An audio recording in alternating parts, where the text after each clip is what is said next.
안녕하십니까. 놀이지도 2강 1교시를 시작하겠습니다.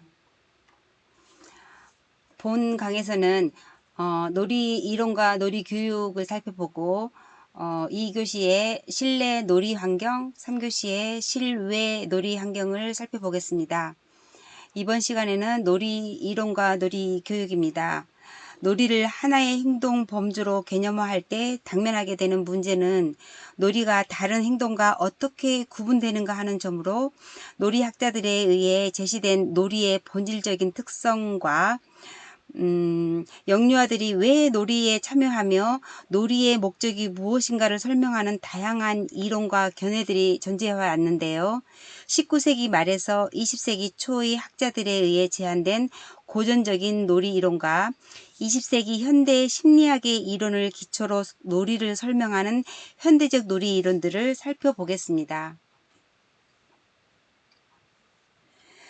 놀이 연구자들이 공통적으로 제시하는 놀이의 본질적인 특성은 다음과 같습니다. 첫째, 놀이는 참여하는 영유아의 기쁨 및 즐거움과 같은 긍정적인 정서가 표현되는 즐거운 활동이다. 영유아의 놀이가 행동에서 정서 표현을 관찰한 김희연의 연구에 의하면 분노와 슬픔과 같은 정서는 놀이보다 비놀이 행동에서 빈번하게 표현되었으며 기쁨이나 즐거움과 같은 정서는 비놀이 행동에서보다 놀이에서 빈번하게 표현되었습니다. 자유 선택 시간 동안 교실에서 관찰되는 유아의 웃음에 대한 연구에 의하면 유아들은 놀이를 하면서 다양한 웃음거리를 찾아내고 그것을 통해 풍부한 웃음 문화를 만들어내었다고 합니다. 둘째, 놀이는 영유아의 내적 동기에 의해 수행됩니다. 놀이는 경쟁이나 보상과 같은 외적 동기보다 영유아의 호기심과 자발적인 동기에 의해 추구되는 활동으로 놀이 그 자체가 목적이며 놀이에 참여하는 영유아에게 만족감을 줍니다. 놀이는 외부 세계와 상호작용할 뿐만 아니라 결부되어 있지만 근본적으로 놀이하는 사람의 욕구와 욕망을 표현합니다. 셋째, 놀이는 참여하는 과정이 중심입니다. 영유아는 놀이에 참여하여 얻는 결과보다는 활동하는 과정에서 초점을 두게 되므로 목표를 달성해야 한다는 부담감이 없습니다. 따라서 영유아들은 놀이에 참여하며 다양한 활동을 자유롭게 시도해 볼 수 있습니다. 넷째, 놀이에 참여하는 영유아가 자유롭게 선택을 합니다. 영유아들이 블록 쌓기와 같은 활동을 스스로 자유롭게 선택하였다면 그것을 놀이라고 간주하는 반면에 같은 활동일지라도 교사에 의해 지시를 받고 이 행동을 수행했다면 일로 간주합니다. 다섯째, 놀이는 비사실적 요소를 포함합니다. 놀이에 참여하는 영유아가 주체가 되어 가작화 요소를 포함하며 현실 그대로의 것이 아닌 현실을 상상적으로 표현합니다. 상징적으로 변환하죠. 특히 유아기에 나타나는 상상놀이에서 이러한 특성이 발견되는데요. 비사실성은 내적 현실이 외적 현실에 대해 우선권을 갖는다는 것으로 사물, 행동 및 상황 등이 일상적인 의미가 아닌 새로운 의미로 대체되는 것입니다.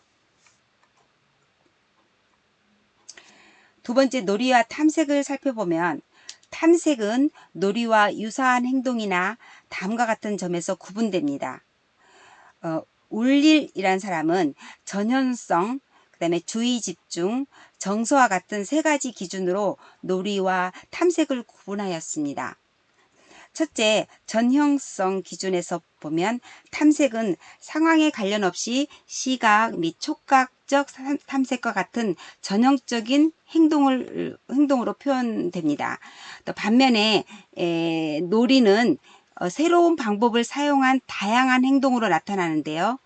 이 둘째, 주의 집중 기준에서 볼 때 탐색은 진지하고 신중한 반면에 놀이는 좀 심각할 수가 있습니다. 셋째, 정서 기준에서 놀이는 긍정적인 정서가 수반되는 데 비해 탐색에서는 중립적이거나 약한 정도의 부정적인 정서가 표현됩니다.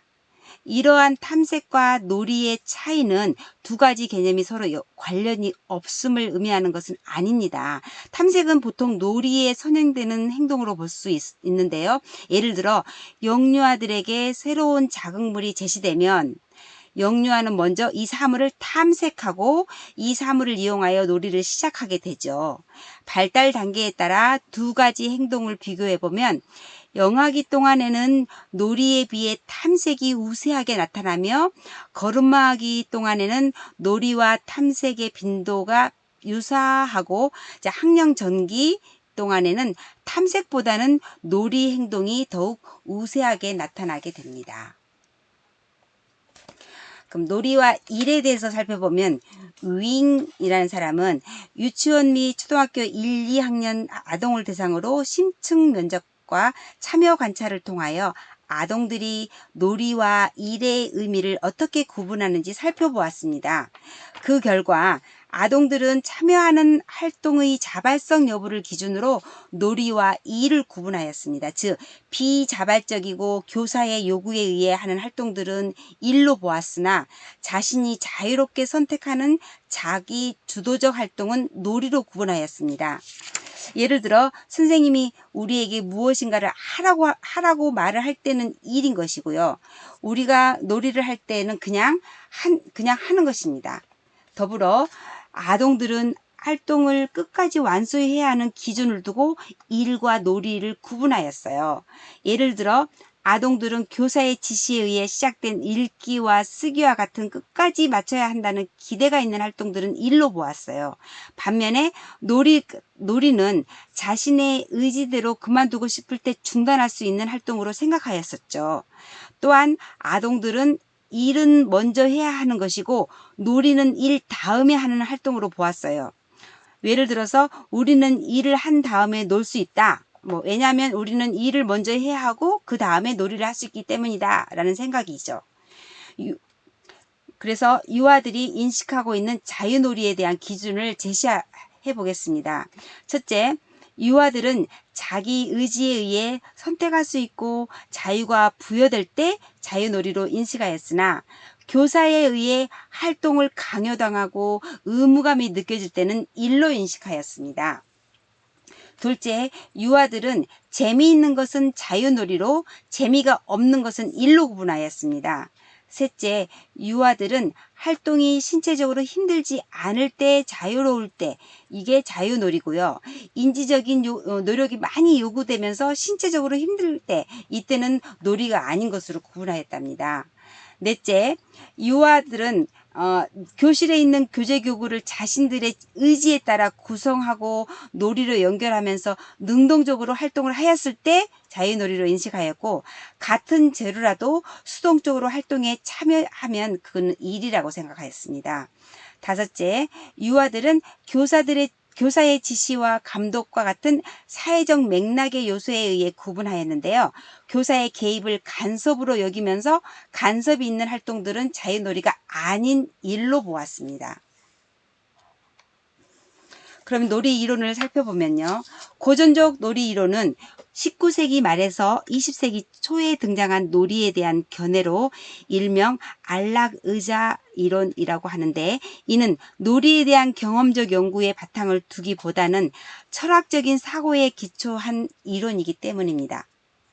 그럼 고전적 놀이 이론의 잉여 에너지 이론을 살펴보면 스펜서와 슐러가 제안한 잉여 에너지 이론에 의하면 놀이란 잉여 에너지를 소모시키는 방법입니다.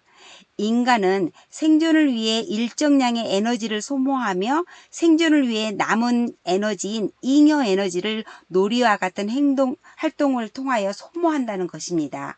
이 이론은 성인의 경우 유아보다 생존을 위해 소모해야 하는 에너지가 더 많으므로 유아들이 성인에 비해 성인에 비해 놀이에 더 많이 참여하는 이유를 설명할 수 있습니다. 또한 진화 과정에서 고등동물이 생존을 위해 효율적인 방법으로 욕구를 충족시키게 되므로 남은 잉여 에너지를 소모시키기 위해 놀이에 더 많이 참여할 수 있게 된다는 것입니다. 그러나 잉여 에너지 이론은 유아들의 경우 에너지가 남은 상태뿐만 아니라 에너지가 고갈된 필요한 상태에서도 놀이에 참여한다는 점에서 유아기 놀이 행동의 특성을 설명하는 데는 좀 한계가 있기도 합니다. 다음 휴식 이론입니다. 라자러스가 제안한 휴식 이론에 의하면 놀이란 일과 상반된 개념으로서 일을 통해 소모한 에너지를 다시 재생산하여 저장하는 것이 놀이의 목적이다라고 보았습니다. 휴식 이론은 유아교육기관의 하루 일과에 적용하여 하루 일과를 정적인 활동과 동적인 활동을 균형 있게 구성하는 데 반영할 수 있습니다. 그러나 휴식 이론처럼 일을 해서 소모된 에너지를 재생산하기 위해 놀이를 한다면 성인과 비교해 일에 참여하지 않은 유아가 놀이에 더 많이 참여하는 현상을 설명하기는 좀 어렵다는 한계에 있습니다. 다음 반복 이론입니다. 홀은 개체 발생은 개통 발생을 반복하거나 또 재현한다는 반복 이론을 적용하여 놀이를 설명하였는데요. 즉 인간의 진화 과정에서 발생되는 같은 순서가 놀이에서 재현된다는 것이에요. 또한 놀이는 현대생활에서 불필요한 원시적인 본능을 제거하기 위한 목적이 있다고 하였습니다. 예를 들어 기어다니면서 노는 영화는 인간이 네 발로 걸었던 진화 시기를 반영하며 또 경찰과 도둑놀이에 참여하고 있는 유아는 사냥과 채집 생활을 했던 원시시대의 경험을 재현하고 있다고 보았어요. 그러나 놀이를 관찰해 보면 홀이 제안한 진화 과정에 따른 순서대로 놀이가 발달하지 않는다는 점이 반복 이론의 한계점입니다. 이 이론은 20세기 파튼이라든가 피아제 및 루빈의 현대 놀이 이론의 기초를 제시해 준다는 점에서 의의가 있기도 합니다. 네 번째 연습 이론입니다. 그루스에 의해 제안된 연습 이론에 의하면 인간은 동물과 다르게 미성숙한 존재로 태어나고 또 독립적인 성인 역할을 수행하기까지 많은 훈련 기간이 필요하므로 놀이는 성인이 되었을 때 필수적인 기술을 연습하고 이를 정교화시키는 목적이 있다고 보았습니다. 예를 들어 어린 새끼 사자의 경우 싸움놀이를 통해 생존에 필요한 기술을 연습할 수 있으며 또 줄이 달린 공을 쫓는 놀이를 하는 새끼 고양이는 성장 후 먹잇감을 쫓는 데 필요한 기술을 연습한다는 것입니다. 고양이와 쥐 같은 사회적 포유동물의 생활에 놀이가 결핍되면 친구와 적을 정확하게 구분하지 못하고 사회적 신호를 잘 알아차리지 못하게 되며 또 싸움놀이를 통해 상대의 감정 상태를 알아차리고 적절하게 반응하는 능력도 배울 수 있다고 보았습니다. 놀이에서요. 그루스는 인간의 경우 연습 기능이 있는 두 가지 놀이를 제안하였습니다. 첫째, 실험놀이로 감각 및 운동적 연습을 포함하는 사물의 조작이라든가 구성놀이 및 규칙이 있는 게임과 같은 놀이이며 성인기에 필요한 자기 조절을 연습할 수 있다고 보았고요. 둘째, 극적놀이로 성인이 되었을 때 수행해야 하는 다양한 역할을 놀이를 통해 미리 연습해 본다고 하였습니다. 그럼 고전적 놀이 이론에 비교를 해보면요. 접근 방법으로 에너지 조절 수단과 진화론적 입장이 있는데요.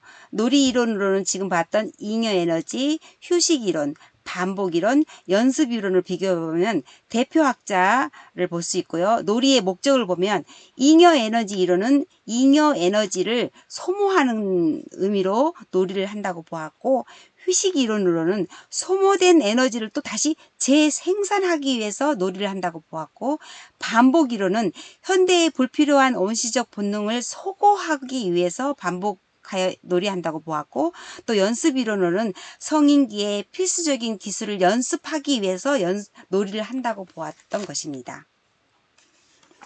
그러면 현대적 놀이 이론으로 넘어가서 정신분석 이론을 먼저 살펴보겠습니다. 프로이트는 정신분석 이론의 창시자로서 정서 발달 측면에서 놀이의 기능을 강조하였습니다. 프로이트는 놀이가 지닌 정화 효과를 강조하고 있는데요. 특히 놀이를 반복적으로 수행하는 것은 유아가 경험한 부정적인 정서를 정화하는 기제로 보았습니다. 상상놀이의 정서적 특징을 강조한 파인에 의하면 또 유아들은 상상놀이를 통해 두려움, 불안, 사랑 또는 무기력, 또 분노와 같은 정서적인 경험을 상징적으로 전환하여 유아 자신과 주변 세계에 대한 정보를 재조직한다고 하였습니다. 에릭스는 놀이가 유아의 자아 기능을 정화시킬 수 있으며 유아들은 놀이를 통해 신체 및 사회적 기술을 발달시키고 또 주변 세계를 숙달하게 된다고 보았습니다. 에릭슨에 의하면 다음과 같은 3단계를 걸쳐 발달하는데요. 첫째, 출생 후 첫 1년 동안은 자기의 세계의 놀이로 자신의 신체를 가지고 탐색하는 놀이 단계이고요. 둘째, 2세 동안의 미시 영역 놀이로 자신의 신체에서 벗어난 주변의 사물이나 놀잇감을 조작하며 노는 단계이고요. 셋째, 3세 이후 유아기는 거시 영역의 놀이로서 자신의 신체와 사물에서 벗어나 주변의 또래와 사회적인 상호작용하는 단계라고 보았습니다. 그럼 두 번째 인지발달 이론을 살펴보면요. 자, 피아제 이론을 먼저 보겠습니다. 피아제는 유아의 인지발달이 동화와 조절 간의 평형을 통해 이루어진다고 보았습니다. 동화란 주변의 대상물을 유아 자신의 인지체계에 맞추어서 수용하는 과정을 의미합니다. 반면에 조절이란 외부 세계의 대상이 유아의 인지체계에 맞지 않을 때 자신의 인지 구조를 변화시켜서 적응하는 것을 의미하는 것입니다. 피아제에 의하면 놀이는 조절보다 동화가 우세하게 일어나는 상태인데요. 예를 들어 한 유아가 빈 상자를 가지고 상상놀이에 참여하는데 이 빈 상자를 달까지 가는 로켓이라고 상상할 때 유아는 현실에서 자신의 사고에 맞추어 적응하기보다는 자신의 생각에 현실을 일치시키는 것입니다. 따라서 놀이활동 시 유아는 새로운 지식이나 기술을 직접적으로 획득하기보다는 새롭게 획득한 지식과 기술을 연습하게 된다는 것입니다. 두 번째, 비고츠키 이론입니다. 비고츠키는 발달을 두 가지 수준으로 구분하였는데요. 독립적인 수행을 의미하는 실제적 발달과 또 도움을 받아서 수행하는 잠재적 발달로 구분하였어요. 유아에게 혼자 과제를 독립적으로 수행하도록 하면 어느 정도 수행 수준을 보여주지만 이러한 수행이 진정한 잠재력을 반영하지 못한다고 보았습니다. 동일한 과제를 다른 아동이나 성인이 같이 하게 된다면 혼자 할 때보다 유아는 더 높은 수준의 수행을 보인다고 보았죠. 즉 근접 발달지대가 있는데요. 근접 발달지대란 유아가 혼자 하는 어떤 과제에 대한 수행 정도와 사회적 상황에서의 잠재적 능력 사이의 간격을 의미합니다. 이 비고츠키는 놀이를 통하여 유아의 잠재적인 능력이 드러날 수 있다고 보았는데요. 놀이는 유아가 더 높은 수준의 기능을 획득하도록 유아의 근접 발달지대 내에서 비계를 제공함으로써 발달을 촉진한다고 보았어요. 비계. 예를 들어 4세인 지연이가 퍼즐 조각을 맞출 때 혼자 수행하기에는 벅차 보이지만 교사의 도움을 받아 완성할 수 있을 것입니다. 3세인 또 준하가 쌓기놀이 영역에서 혼자 블록놀이를 하면 단순히 쌓고 허무는 놀이에만 참여하지만 준하보다 블록놀이에 더 유능한 손 위 형제나 다른 유아와 함께 놀이하면 더 복잡하고 높은 수준의 블록놀이에 참여하거나 블록을 이용하여 사회적 상상놀이에 참여할 수 있게 된다는 것이죠. 이때 지연이의 놀이를 보조해준 교사나 도움을 해준 교사나 또한 준하의 쌓기놀이를 보조해준 동료, 손위, 형제가 바로 비계가 되는 것입니다. 세 번째, 각성 조절 이론을 보면 각성 조절 이론은 기본 전제는요. 인간이 유지하려고 하는 중추 신경계의 각성의 적정 수준이 있다는 것입니다. 인간이 추구하는 이상적인 환경은 자극이 지나치게 많거나 또는 너무 적지 않은 최적 상태의 각성을 유지하는 것이라는 것이죠. 벌런 앨리슨에 의하면 유아들은 적정 수준으로 각성 상태를 유지시키기 위하여 놀이를 하는데요. 놀이는 유아에게 자극이 결핍되었을 때 또 다양한 자극을 제공해 줌으로써 최적의 각성 수준으로 끌어올리는 자극 추구 활동이라고 보았던 것이죠. 이 이론의 관점에서 본다면 유아들이 위험한 놀이 활동을 시도하고 또 즐기는 이유는 이러한 활동을 통해 각성, 그러니까 자극을 얻을 수 있기 때문에 놀이를 한다고 보았습니다. 상위 의사소통 이론을 보면 유아들이 사회적 놀이에 참여할 때 놀이의 여러 상황, 또 행동, 사물 등을 함께 놀이하는 상대에게 이해시키고 설명해 줌으로써 놀이가 원활하게 진행될 수 있도록 해주는 의사소통을 의미하는 게 상위 의사소통 이론입니다. 유아들은 놀이에 참여할 때 자신의 의도를 상대방에게 전달하기 위해 언어 및 비언어적인 신호를 발달시키게 되는데요.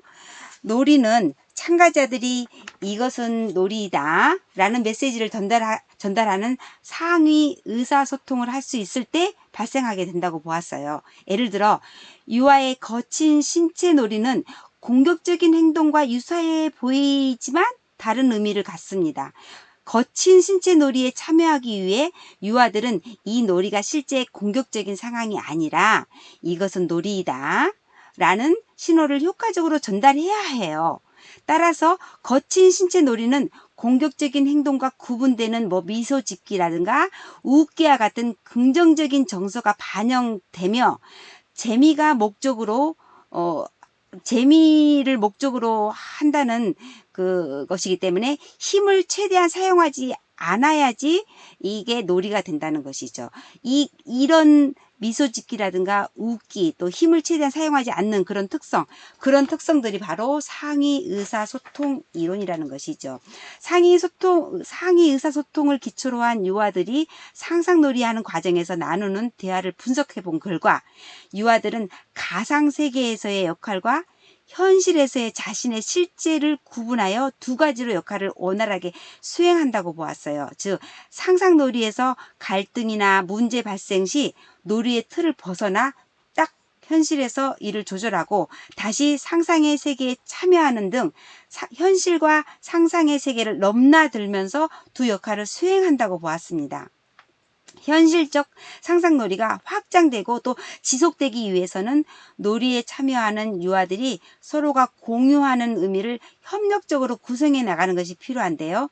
역할을 지정하거나 어떤 대상물이 무엇을 표상하는지에 대한 의미를 부여하는 과정에서 놀이 행동과 대화의 바탕이 되는 일종의 놀이 대본을 유아들이 공동으로 구성하고 이해하기 위해 이러한 능력이 요구된다고 보았습니다. 상위 의사소통 능력이죠. 상상놀이가 진행되기 위해서는 유아는 역할을 선택하고 놀이를 계획하고 수행하며 이러한 과정을 함께 놀이하는 상대방에게 알려주기 위한 특별한 언어 기제를 사용하게 됩니다. 이런 것들이 바로 상위 의사소통 이론이라고 볼 수 있습니다. 다섯 번째, 각본 이론입니다. 각본이란 어떤 사건에 대한 일반화된 표상을 의미하는데요. 이를 놀이에 적용하게 되면 놀이 대본이 됩니다. 유아는 발달함에 따라 자신의 경험에 근거해서 사건을 구성하게 구성하게 될 수 있는데요. 자신의 경험을 해석하여 놀이의 각본으로 표현합니다. 일상생활에서 반복적으로 하는 경험은 일련의 순서가 있는 연속적 행동으로 구성되는데, 식당에 가는 경우 식당에 들어가 자리에 앉고 그 다음에 메뉴를 보고 그 다음에 음식을 주문하고 그 다음에 식사를 마친 후 계산을 하고 나오는 일련의 순서가 있습니다. 유아들은 식당에 가보는 경험을 하며 지식을 얻게 되고 이를 놀이의 각본으로 활용하게 됩니다. 그럼 현대적 놀이 이론을 비교해서 살펴보면 정신분석, 또 인지발달, 각성이론, 상위 의사소통, 각본 이론으로 나눠지며 대표학자를 보시면 되겠고요. 놀이의 목적을 보면 정신분석 이론에는 정화적 효과와 불안감 감소, 자아 강화의 기능을 한다고 보았고요. 놀이가. 또 인지발달 이론에서는 새롭게 습득한 지식의 연습이라든가 놀이에서의 현실의 욕구 실현, 또 수상적 사고의 발달을 놀이로 보았고요. 각성 조절 이론에서는 최적의 각성 상태를 유지하는 게 놀이로 보았고요. 상위 의사소통 이론에서는 이것은 놀이이다 라는 메시지 전달이 되어야 되고, 또 가상과 실제 세계의 역동적 관계가 왔다 갔다 하는 관계가 의사소통 이론이고요. 각본 이론은 개인 경험을 의미 있게 하려는 시도가 놀이라는 것이 각본 이론이라는 것입니다. 그럼 다음 놀이 관찰을 보겠습니다. 다음에서 놀이를 관찰하기 위해 사용하는 대표적인 놀이 행동 관찰 척도를 소개하겠습니다.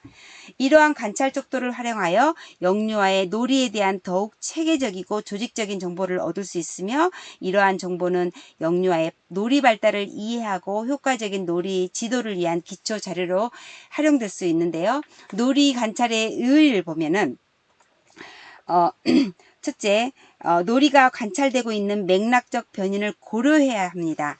예를 들어 유아가 가지고 노는 놀잇감이나 놀이 환경 및 상호작용하는 또래는 유아의 놀이 행동에 직접적인 영향을 미치는 요인들입니다. 둘째, 영유아의 놀이는 유아교육기관과 가정과 같은 다양한 놀이 환경에서 놀이 행동을 관찰하고 그 결과를 종합하고 영유아의 놀이에 대한 전반적인 평가를 내는 것이 바람직하다고 보았습니다. 그러면 놀이 관찰 척도를 살펴보겠습니다. 첫 번째, 사회인지적 놀이 척도. 파튼의 사회적 놀이 수준과 피아제의 인지발달 단계에 따른 놀이 범주 및 스밀란스키의 견해를 종합하여 사회인지적 놀이 척도가 개발되었습니다. 이 척도는 놀이 범주와 비놀이 행동으로 구성되어 있는데요.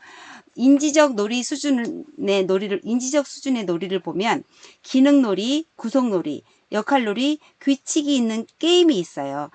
기능놀이 같은 경우는 사물을 가지고 또는 사물이 없이 단순한 움직임을 반복하는 놀이이고, 구성놀이 같은 경우는 블록, 모래, 점토와 같은 사물을 이용하여 무엇을 만드는 놀이이며, 역할놀이는 역할의 상징적인 전환이 수반되는 놀이이며, 규칙이 있는 게임은 미리 정해진 규칙을 인식하고 또 수용하여 이 규칙을 따라 진행하는 놀이라고 볼 수 있습니다.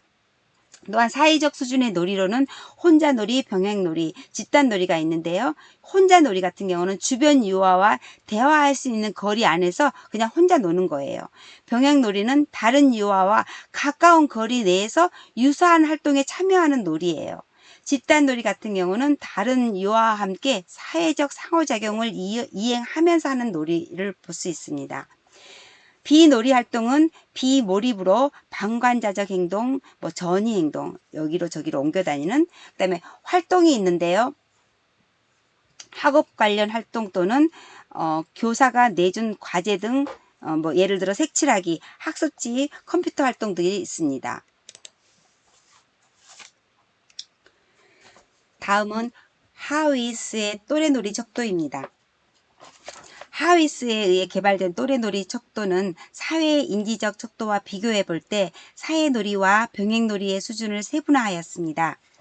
그러면 수준별 놀이의 정의를 보면 1수준 단순 병행 놀이로 유아가 0.9m 이내에서 서로 비슷한 놀이 활동에 참여하지만 서로 눈을 마주치거나 상호작용을 하지 않습니다.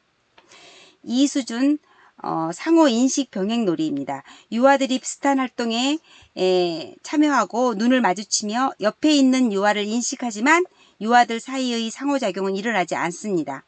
다른 유아의 놀이를 모방하기도 하죠. 3수준 단순 사회 놀이. 유아들이 유사한 놀이에 함께 참여하며 이야기 나누기, 웃기, 놀잇감 제공하기 등 사회적 상호작용에 참여합니다. 4수준 상호 보완적 놀이. 놀잇감 주고받기, 숨바꼭질 및 잡기 놀이와 같은 보완적인 상호작용에 참여합니다. 5수준 협동적 사회 가작화 놀이. 상호 보완적인 역할을 수행하며 사회적 가작화 놀이에 참여합니다. 6수준의 복합적 사회 가작화 놀이로 역할 정하기, 너는 아기이고 나는 엄마다 이런 거죠. 놀이 각본 제안하기, 우리가 식당에 간다고 하자 등과 같은 상위 의사소통을 사용하여 사회 가작화 놀이를 실시하는 것입니다. 놀이의 예는 각자 읽어보시면 되겠습니다. 다음 펜의 또리놀이 상호작용 척도를 보겠습니다. 연구자들이 헤드스타트 프로그램에 참여하고 있는 유아들을 대상으로 펜, 또래놀이 상호작용 척도를 개발하였습니다. 이 척도는 상호작용 놀이 수준의 가장 높은 집단의 유아들 25명과 또 반대로 가장 낮은 유아 25명을 선정하여 두 집단 유아들을 구분하는 놀이 행동으로 목록을 구성하였습니다. 이거를 분석한 결과 놀이 상호작용, 또 놀이 방해, 또 놀이 단절과 같은 세 가지 요인을 추출할 수 있었습니다. 이 척도를 이용하여 학급 유아들의 놀이를 관찰한 결과 유아 상호작용에서의 정도가 낮은 반면 유아 놀이 상호작용에서의 정도가 낮은 반면 놀이 방해 및 단절의 정도가 높은 경우에 교사는 유아들이 사이에서 긍정적인 상호작용을 촉진시킬 수 있는 활동을 계획할 수 있었습니다.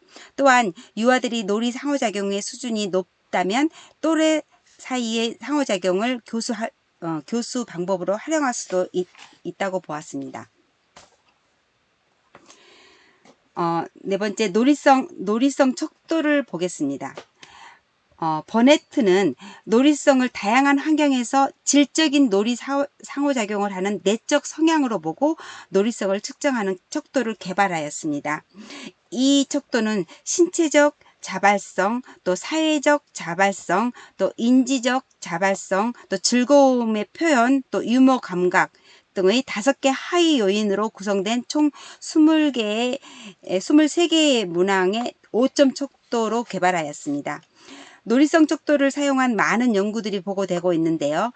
고지윤과 김명수는 놀이성 수준에 따른 사회 놀이 양상을 분석한 결과 놀이성 수준이 높은 유아들은 집단 놀이에 빈번히 참여하는 반면 놀이성이 낮은 유아들은 혼자 놀이 활동에 빈번하게 참여하였다는 것입니다. 놀이성 수준에 따른 인지놀이 양상을 비교해보면 놀이성 수준이 높은 유아들은 상징놀이에 참여하는 빈도가 높은 반면 놀이성 수준이 낮은 유아들은 기능놀이에 참여하는 경향이 높았다고 보았습니다. 다음은 놀이와 교육입니다. 교사와 영유아가 일상적으로 실행하는 무수한 놀이들이 교육적 효과를 거두기 위해서는 가장 먼저 교육의 내용을 무엇으로 볼 것인가에 대하여 먼저 살펴볼 필요가 있습니다. 여기서는 교육의 내용보다는 이를 영유아의 일과 속에서 실행하는 방법으로서의 놀이에 중점을 둘 것이며 내용에 관해서는 간단히 다루고자 합니다. 다음으로 영유아의 시기에 왜 놀이를 가장 바람직한 교수의 수단으로 보았는가에 대하여 알아봄과 동시에 놀이를 통해 학습을 하는 과정에 대한 이론과 관련된 개념을 살펴볼 것입니다. 표는 3, 5세 누리과정의 5개 영역 중 신체, 운동, 건강 영역에서 유아의 연령과 수준에 따라 어떤 내용으로 다룰 것인가를 자세하게 제시하고 있습니다. 영유아기에 무엇을 가르칠 것인가에 대한 논의는 전공 분야의 학자 및 교육자들 뿐만 아니라 일반인에게도 매우 관심이 높은 주제입니다. 그러나 분명히 해둘 것은 영유아기의 발달과 그 후의 원만한 성장을 위해서 가장 보편 타당하고 또 전문가들이 검증한 교육 내용이 필요한데요. 이게 바로 표준 보육 과정과 누리 과정이라고 볼 수 있습니다. 그림에서 볼 수 있듯이 영유아기에는 6개 영역, 또 유아기에는 5개 영역에 걸쳐 고른 성장과 발달을 이룰 수 있도록 교육의 범주와 내용이 제시되고 있습니다. 인지 유지의 수, 과학, 언어 발달 등에 있어 특별한 강조점을 두지 않는 것은 물론 오히려 일부 학부모 및 일반인들에게 교육의 영역에서 다소 중요하지 않는다고 여겨지는 신체 및 건강, 또 바람직한 습관 형성, 또 예술적 소양의 증진, 또 정서와 사회적 능력을 배양하는 능력이 큰 비중으로 다루어집니다. 그럼에도 불구하고 현실에서는 이와 전혀 무관하게 무분별한 영유아 대상의 교육이 이루어지는 것을 종종 볼 수가 있습니다. 영유아 교육의 바람직한 방법에서의 논리를 살펴보면 영유아의 인지적 특성을 고려한 영유아 시기의 표상 능력 발달에 따른 상상 놀이의 증가를 살펴보겠습니다. 피아제에 의하면 감각운동기의 마지막 단계에 영하는 정신적 표상, 또 지연 모방, 또 상징놀이 등이 가능해진다고 보고 또 이러한 능력에 기반하여 영아기 후반부터 매우 일상적으로 가상놀이를 상상놀이라든가 역할놀이를 즐겨하게 되는데 가상적 사물이나 상황, 인물을 설정하여 상징화하는 놀이를 많이 한다고 보았습니다. 탐색과 숙달을 가능케 하는 놀이를 살펴보면 연령이 어린 영아일수록 감각을 활용하여 주변의 사물을 탐색하려는 강한 호기심을 보입니다. 이 과정에서 영아들의 발달 특성 및 탐색 욕구에 대한 이해에 근거하지 않고 유아에 적합한 수준의 놀이를 계획하여 실행함으로써 영아들이 풍부한 탐색의 기회를 놓치지 않도록 주의할 필요가 있습니다. 또 개인차를 고려한 개별화 교육인데요.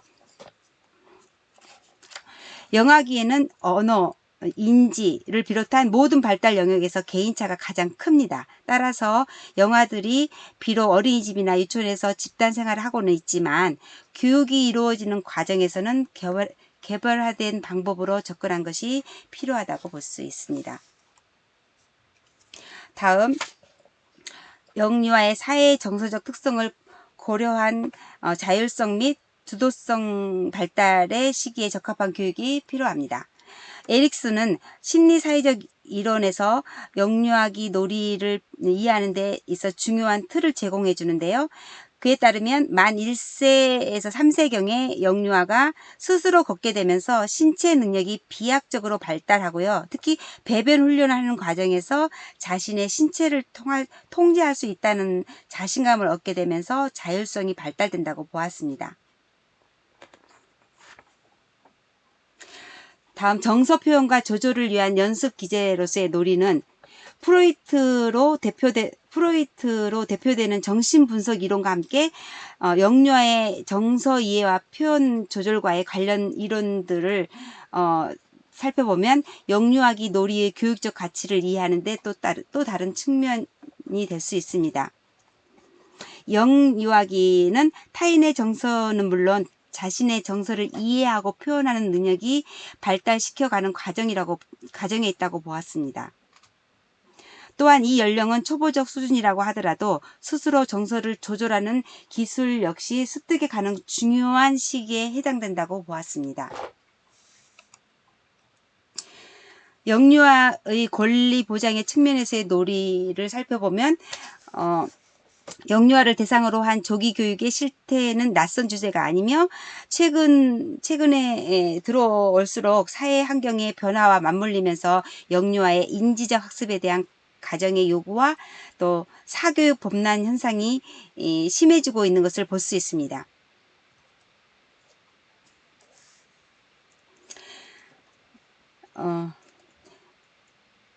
이와 관련돼서 교육학자들이 영유아의 권리 측면에서 놀이를 접근해야 된다고 보았는데요. 아동 발달권을 명시하였습니다.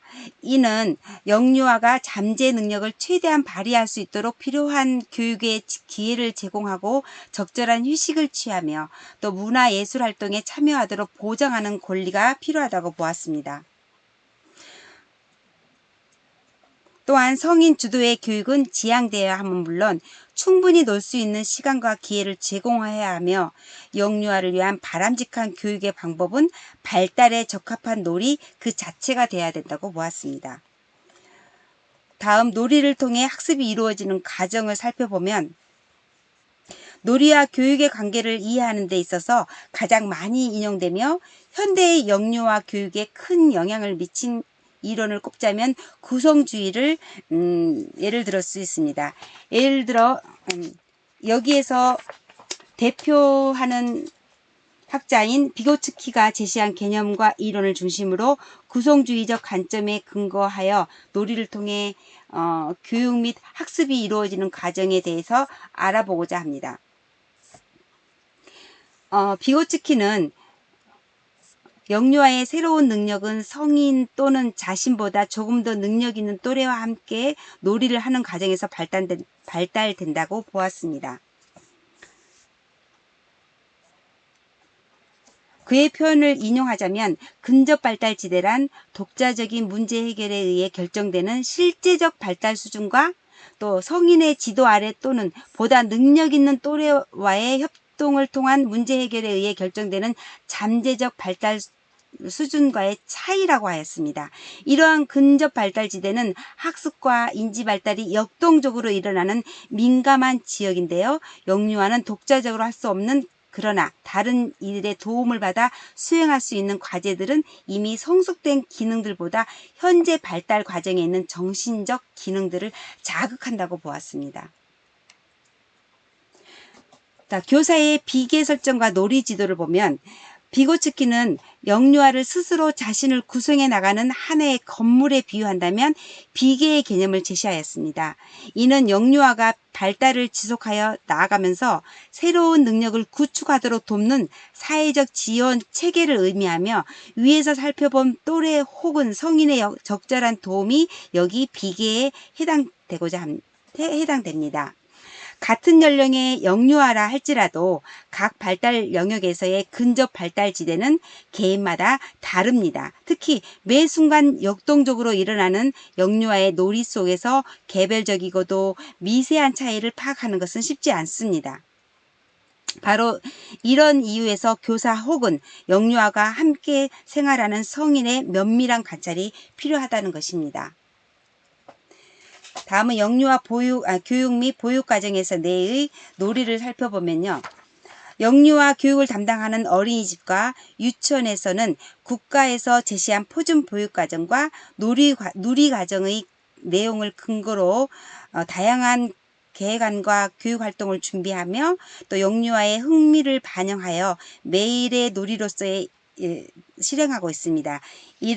이들의 관계를 그림으로 요약하면 다음과 같습니다. 영유아의 각 연령에 적합한 교육 내용 선정하고 발달과 흥미를 고려한 교육 활동을 계획하고 마지막 교사의 놀이 준비 및 참여, 영유아의 일상적 탐색과 놀이를 하는 것이 교육 목표와 내용, 영유아의 발달과 흥미, 또 교사의 계획이 반영된 놀이와의 관계입니다. 교육적 의도와 놀이의 본성과의 관계를 살펴보면 교육이 특정한 목표를 가지며 영유아의 성장에 필요한 바람직성을 띠고 있다면 단순히 놀이를 실행하는 것에 그치지 않고 목표가 달성되었는가에 대한 평가가 이루어져야 합니다. 물론 이것은 쉽지 않은 과정이고 해당 놀이가 갖고 있는 본연의 교육적 가치와 영유아의 놀이에 대한 흥미 정도, 또 적절한 학습이 이루어졌는가를 분석할 수 있는 전문가적인 식견이 필요합니다. 이 부분에 대하여도 이 종이는 다음과 같이 제시하였습니다. 영유아 교육을 직접 담당하는 교사들은 해결하기 어려운 하나의 난제에 부딪힐 가능성이 많은데요. 그것은 놀이와 교육이 함께 어우러지기 힘든 나름대로의 특성을 갖고 있다는 것입니다.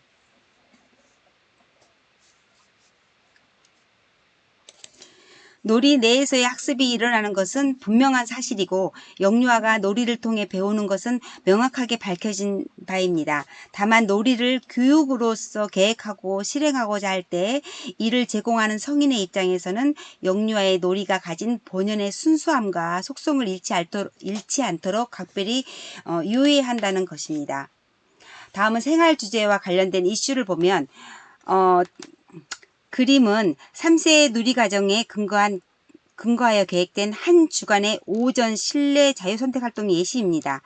해당 주에는 총 4시간 총 4주간 진행되는 교통기간이라는 주제 아래 해상 항공교통기간의 소주제에 적합한 흥미 영역 활동이 제시되어 있는데요.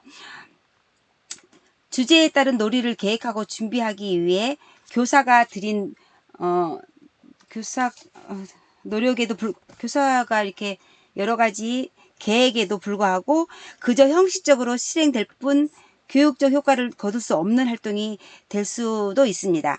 예를 들어 위의 계획 안에서 교사는 쌓기 놀이로 비행기 및 활주로 목요일 금요일에 있는 쌓기 놀이로 비행기 및 활주로 만드는 놀이를 계획하였지만 영아들이 이에 대한 직접적 사전 경험이나 혹은 간접적 경험을 통해서라도 흥미가 충분히 모아지지 않는다면 쌓기 놀이 구성은 제대로 일어나지 않는다는 것입니다. 그럼 교육적 놀이가 되기 위한 요건을 보면요. 영유아들이 일상은 곧 놀이라 해도 과언이 아니라고 보았는데 놀이는 그 자체로 목적이 되며 동시에 교육의 수단으로 적절히 활용될 때 영유아의 바람직한 발달과 성장에 기여할 수 있다고 보았습니다. 영유아의 놀이가 교육적 목적을 달성함과 동시에 본연의 가치를 잃지 않기 위해서는 다음과 같은 요건이 충족돼야 되는데요. 자유선택 놀이의 보장입니다. 최근에 와서 영유아 교육의 분야에서 활발하게 인용되고 있는 몰입 이론은 자유선택 놀이의 교육적 의미와 중요성에 이해하는 데 도움이 됩니다. 대표 학자는 칙센트 미하이로 그는 어떤 일에 몰두하여 빠져들어가는 현상을 플로우라고 용어를 명명하였는데요. 즉 몰입이란 물 흐르듯 자연스럽게 자신의 행위에 빠져들게 되어 자신이 속한 시 공간뿐 아니라 본인에 대한 생각까지도 잊게 되는 심리적 상태를 의미합니다. 칙센트 미하이는 이러한 때를 최적의 경험이라고 칭하였고 자신이 설정한 목표 및 과제에 온전히 집중하게 만든다고 보았습니다. 몰입이 주는 깊은 만족감과 행복은 외적인 동기나 보상 때문이 아니라 오로지 자신만의 내적 동기와 자발적 이끌림에 의해 경험되는 것이기 때문에 가능하다고 보았습니다. 영화는 놀이가 온전히 몰입하기 위해서 가장 우선적으로 자신이 흥미있게 느끼는 놀이의 소재를 찾고 그림에서 왔지요. 이를 경험할 수 있는 충분한 시간이 제공되어야 하며 이와 같이 자신이 선택한 놀이를 최대한 방해받지 않으면서 놀잇감 등을 활용하여 자신의 의도대로 펼칠 수 있는 공간 및 자료가 풍부하게 제시된다면 몰입이 된다고 보았습니다. 교사의 관찰에 근거한 준비를 보면은요. 자유선택 놀이 시간은 영유아를 위한 가장 중요한 교육 시간이며 이때 기관에서 제공하는 매일의 준비된 활동이 영유아의 자발적 선택을 받아 충분히 이루어져야 교육적 효과를 거둘 수 있다는 의미입니다.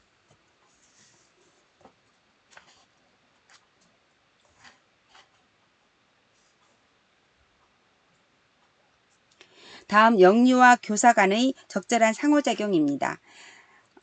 내부 개입과 외부 개입에 대해서 설명을 하자면 이 개념은 사회 극놀이 연구의 대표자인 스밀란스키가 유아에게 극놀이를 지도할 때 적용하는 유용한 두 가지 상반된 개입 방법입니다.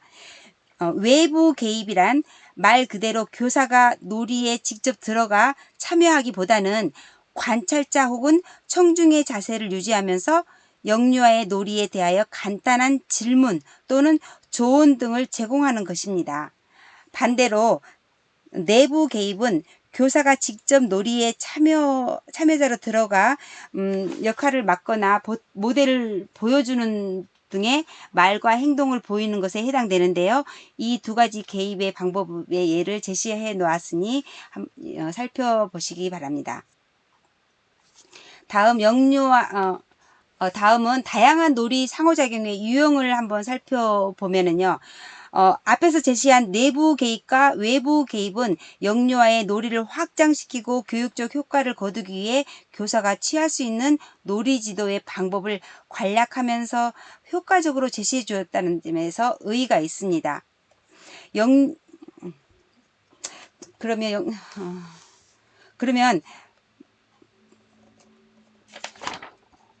영유아 교사 놀이 상호작용의 종류와 법률을 한번 살펴보면은요.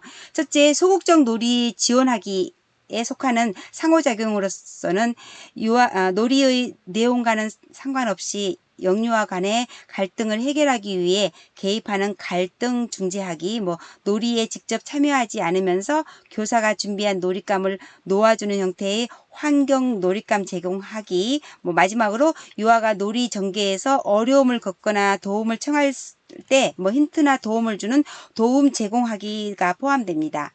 둘째, 놀이에 관심 보이기.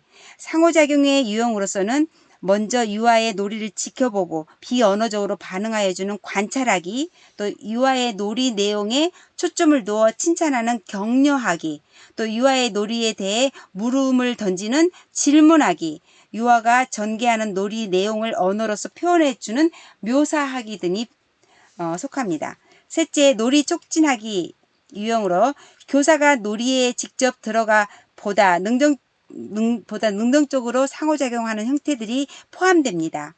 이에 해당되는 유형으로는 놀이에 참여하지 않거나 배회하는 유아에게 참여를 권유함으로써 또래 간의 놀이가 연결될 수 있도록 하는 참여 유도하기, 유아에 가까이 가서 직접적 상호작용 없이 유아가 유사한